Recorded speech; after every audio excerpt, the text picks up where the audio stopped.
Hey there, everybody. Welcome once again to Mondays with Mike. It is not a snowy Monday, but it is kind of a dreary and somewhat drizzly Monday. Boy, what a difference a week makes. Last week was incredible. It was, in some ways, just like a once in a generation, memory maker, definitely. But at the same time was, a little bit, I would say, scary, especially as cold as we got. For the morning low temperatures, it was really incredible. The low teens that we saw across the area, and all-time record lows that were set across an area from Beaumont over to Louisiana, single digit low temperatures. I mean, the kind of thing that hadn't been seen in over a century, if not longer. But we did have, some really good times.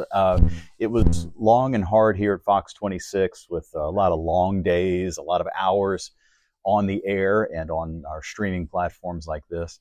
But I suppose it was all worth it when I was on my way home. And as tired as I was, saw some kids that were sledding down a hill in our neighborhood that was actually like on a golf course. It was one of the holes. And so I said, you know what? As much as I want to go home and just crash in bed because it was like 2:30 in the afternoon, um, called ahead to my wife and I said, tell everybody get dressed real quick, put on a jacket, get shoes. We're going sledding. We, of course, don't own a sled. So I'm like, what could we use? I'm like looking all around the garage, and we ended up using the top, like a Tupperware container top or like a plastic container top.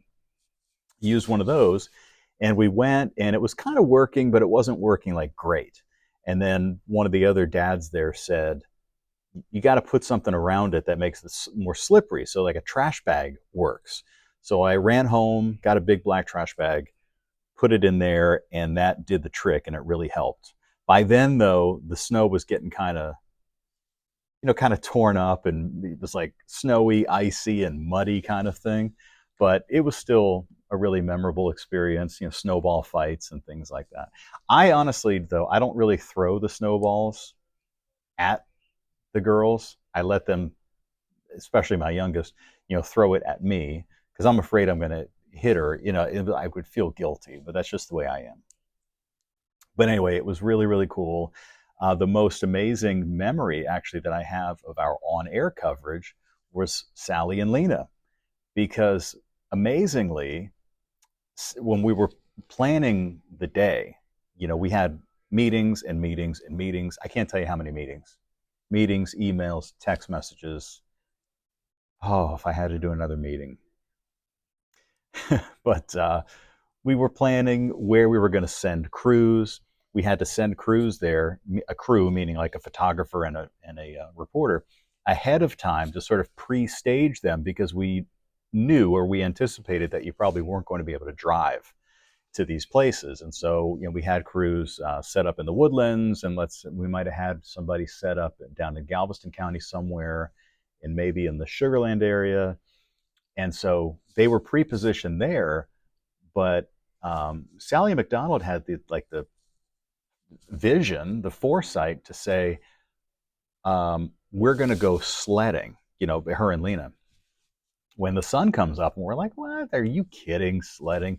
So they went to Eleanor Tinsley Park, and sure enough, it wasn't just their idea. I mean, it was like the city came out. It shocked me. In a good way. There was a guy down there skiing, like literally on skis, and lots of people were out there with different modes of, apparatus to slide on. And Sally and Lena went down the hill a couple times. I'm not aware that anybody got seriously injured, but it was close, definitely close. But so that was very cool.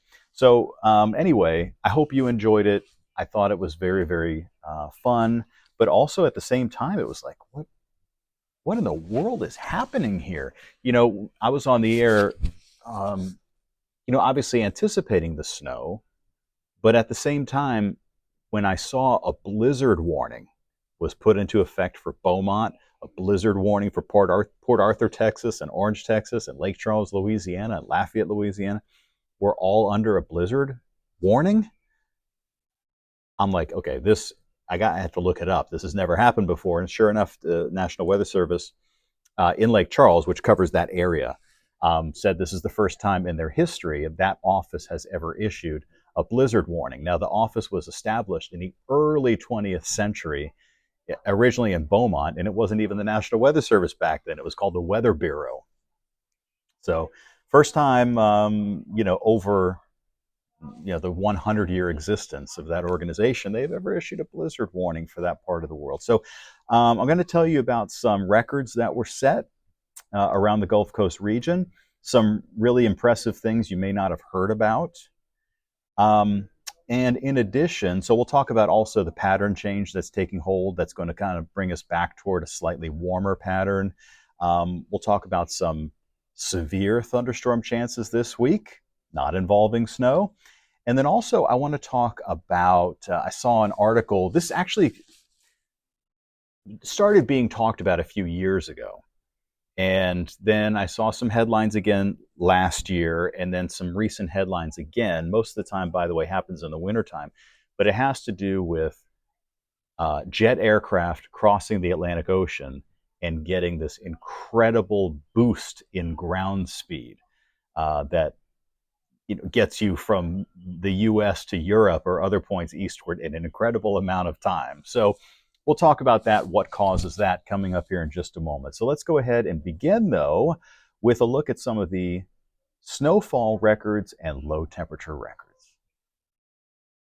So I want to talk to you about these just incredible, difficult to believe amounts of snowfall and incredible amounts, incredible temperature drops that we had across the area. So what I want to show you is how much snow fell, and also how cold the temperatures got, and the incredible temperature swings that we experienced across the area. Let me go ahead and move the camera just a little bit closer to make sure you can see. You're going to see my ring light on there too. But this is a look at snowfall totals from not just here in the Houston area. This is off to our east, because as much snow as we got here in Houston, as amazing as it was, there was a literal blizzard out to our east. And some people did ask me a really, really good question online when I mentioned that there was a blizzard warning that was in effect for Beaumont, and a blizzard warning in effect for Lake Charles. And they said, well, what exactly constitutes a blizzard? Well, at least around here, the weather office in Lake Charles, which is in charge of Beaumont, Orange, Port Arthur, Lake Charles, and over to Lafayette and the Vermilion Bay area, they defined it as the fact that they had 35-mile-per-hour winds or higher, heavy snow, and also reduced visibilities to a quarter mile or less. So you had, you couldn't see very far down the road. The snow was blowing sideways, and so that was what they issued the blizzard warning for. And I tell you what, they were right to do so, because when you look at some of these snowfall totals, it was insane. I want to start out, though, with a look at Florida, because the Florida Panhandle had an incredible amount of snow, way more snow than we did, which is like hard to believe, right? So in Milton, Florida, which is located just north of Pensacola, so Pensacola is like right on the water, and just inland around a bay area. And then just north of that, you find Milton, Florida, which also, interestingly enough, had the previous Florida record of 4 inches of snow. Now get this, 10 inches of snow in Milton, Florida. The previous record all time was 4 inches. So talk about just completely unprecedented, at least since we've been keeping records over the last, I don't know how far the records go back there. I mean, at least to the 1800s. So yeah, amazing. 10 inches of snow fell in Milton, Florida. New Orleans had 10 inches, which unofficially tied their previous record that happened in 1895, which is also the same snowstorm that brought us our all-time record of 20 inches of snow in Houston and 15 inches of snow in Galveston. Valentine's Day, 1895. Chalmette, Louisiana, was just right adjacent to New Orleans, just one of those little towns around New Orleans. 11.5 inches of snow. Hard to believe. The previous record, again, was 10 inches.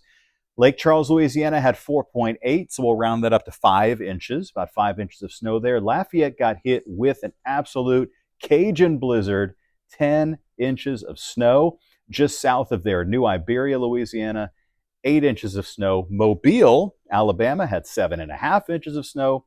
And Pensacola had 8.9 inches of snow. Just unbelievable snowfall amounts. Now, as far as what we had here locally in the Houston area, LaPorte was, now these are all like unofficial totals. These are basically like storm reports that were sent in. But they need to be substantiated somehow. Like the National Weather Service will ask the folks, like, how did you measure it? That kind of thing. And so they are somewhat vetted, but you wouldn't bet $1 million on it, but they're probably pretty accurate. LaPorte, 6 inches of snow. Baytown had 5.5. Pearland had 4. The Third Ward area of Houston had 4 inches of snow. Richmond had 4 inches. West U had a little bit more than 3. Hobby Airport had 3, which, by the way, was the heaviest snow there since 1960. The Woodlands had about roughly 2.5 inches of snow, and Bush Airport actually only picked up 1.2. Now, that's complicated because Bush Airport is the official observation site for Houston. So when you look back at the history books, unless you really look and parse through the data, it's going to show that Houston only had 1.2 inches last week. But it was obviously a lot more than that. And even when you go back to the snow that we had, that I recall in 2004, that was the Christmas Eve snow that we had.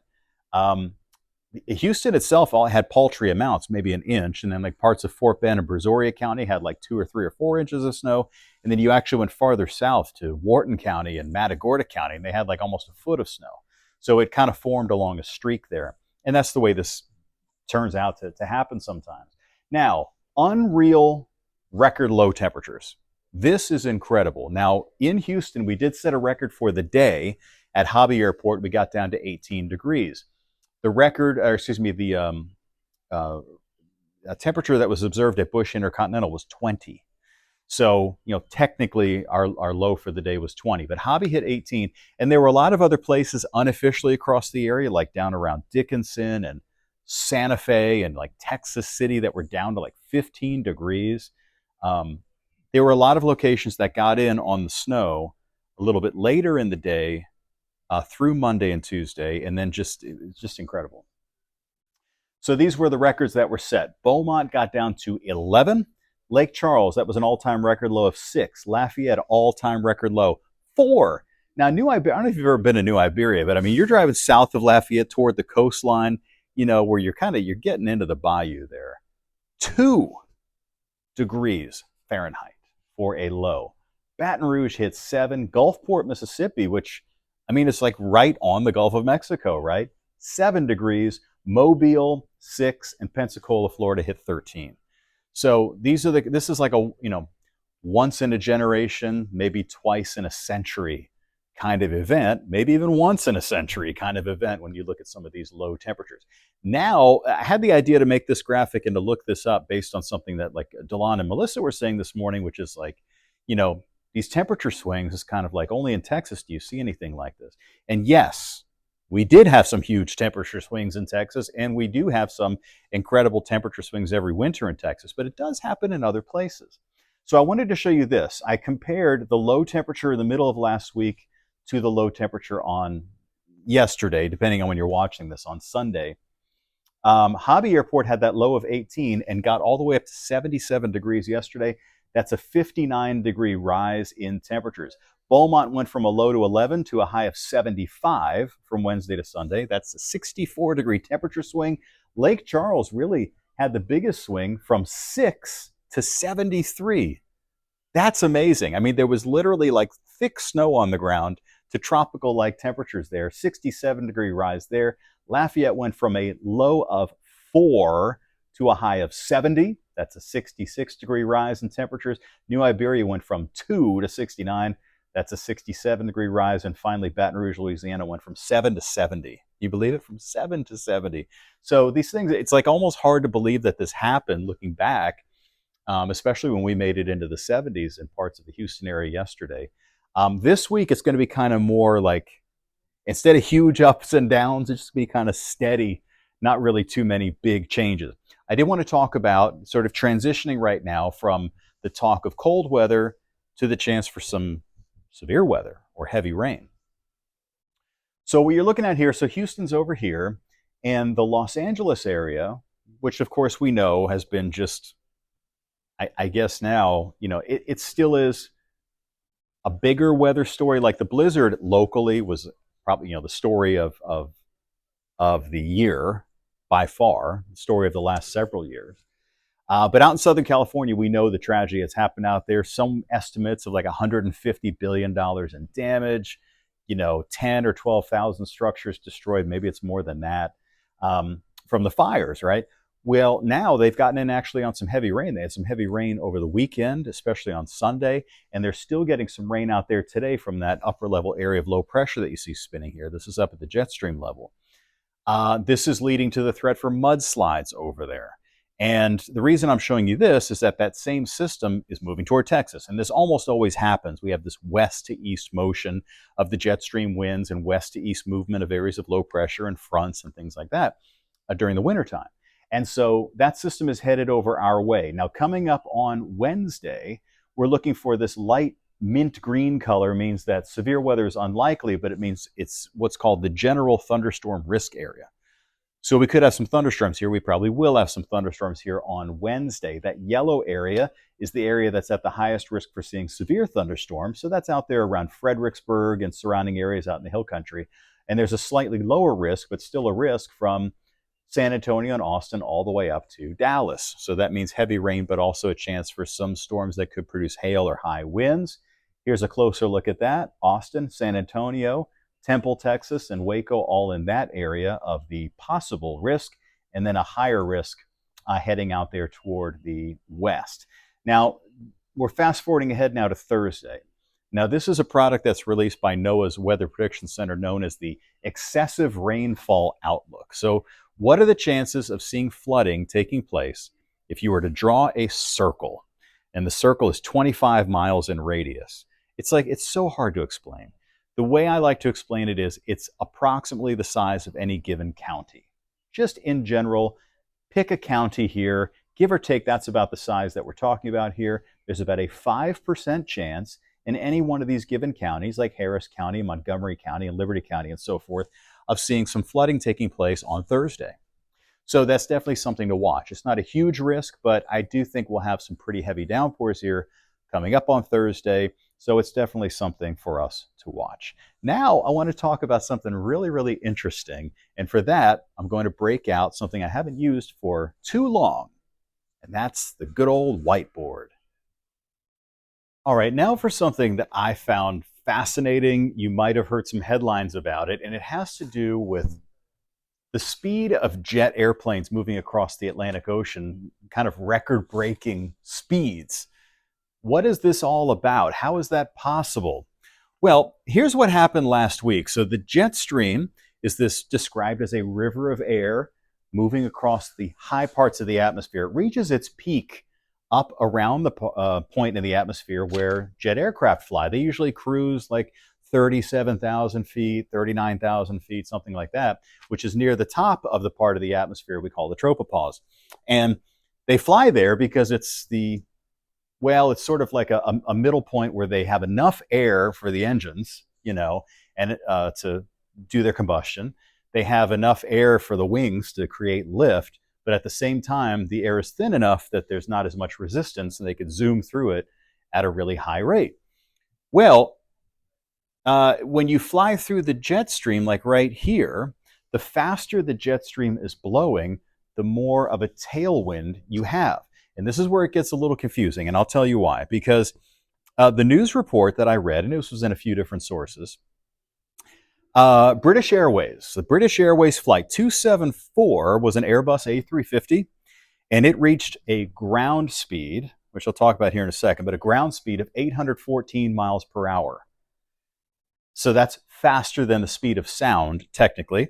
But the record here, or at least the recent high speed, went to Qatar Airways, Qatar, however you want to pronounce it. Can't pronounce it. See, the thing is, people who are not native Arabic speakers can't pronounce it correctly most of the time, so it's tough to try. There's a guttural pronunciation that even if I tried to do it, I couldn't do. But anyway, so Qatar Airways Flight 704, 833 miles per hour. Well, how do you go 833 miles per hour? The speed of sound is just over 700 miles per hour. So I have the whiteboard. You know how I love this, right? I haven't broken out the whiteboard here for like months, right? I don't think I've maybe many months. So here's the deal. So let's suppose there's no wind at all. Okay. So here's the ground. Let me make sure that I'm drawing this so that y'all can see it. So here's the ground. Here's you. Okay. And you're happy. I'll give you a little smile there. Okay. So there's you. And there's an airplane flying up here.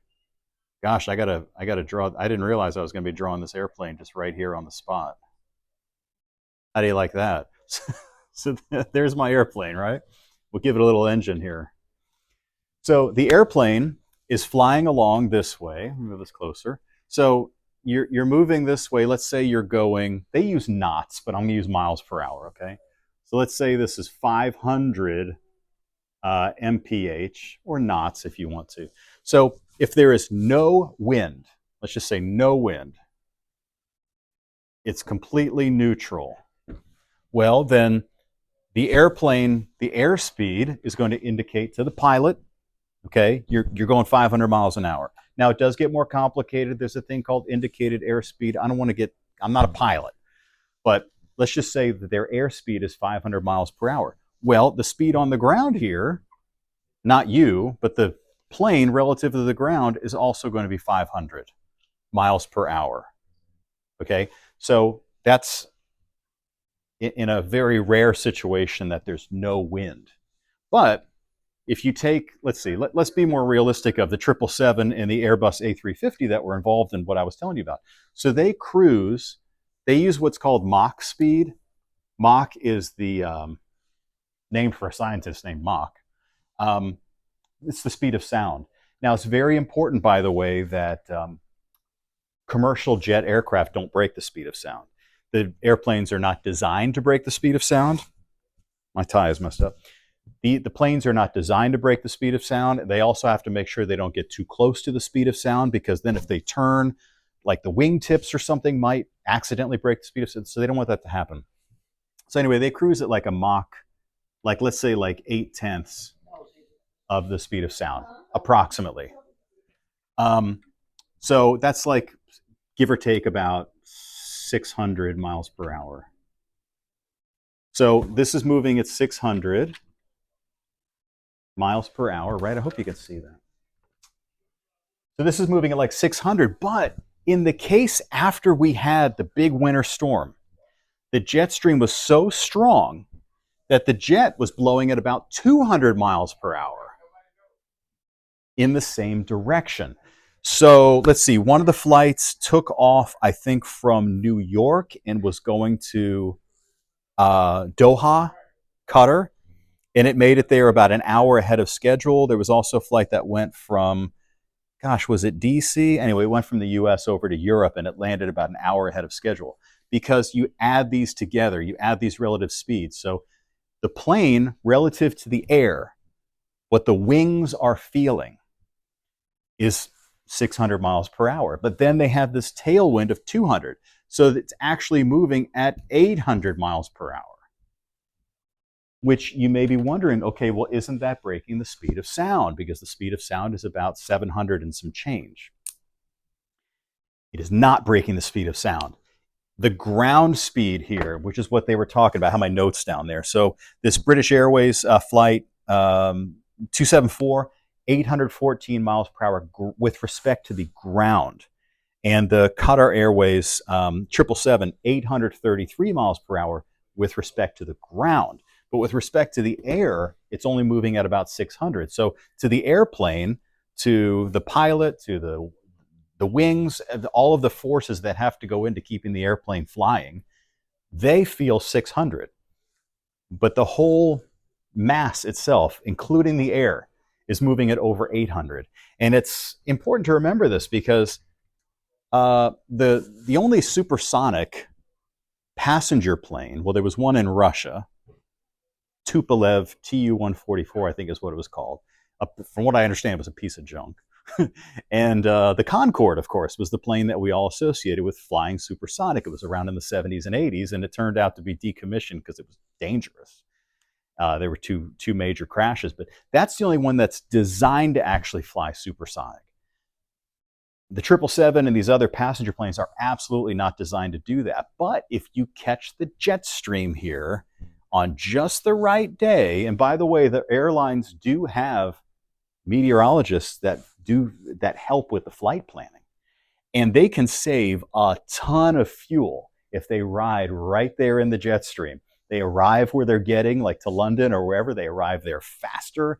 They save a lot of fuel going from the United States over to Europe, or from the United States over to the Middle East, or any of those spots. Now, you may be asking a very good question. What happens on the way back? Yeah, it can take an hour longer. They would probably route around this strongest part of the jet stream. They probably want to avoid that, but either way, you're going to have headwinds and you're going to end up going slower. So just like I explained to you, going 600 miles an hour this way with a 200 mile per hour tailwind, you go 800. It's the opposite way. You know, you have to subtract your ground speed if you had a strong headwind. So I came across that story and I thought it was amazing that you could go 833 miles per hour, but it does not change the speed of the air. You're just being helped along by a crazy strong jet stream that was caused by the winter storm. Or that caused the winter storm. So anyway, I got to use the whiteboard there for a second. Hope I didn't bore you too much.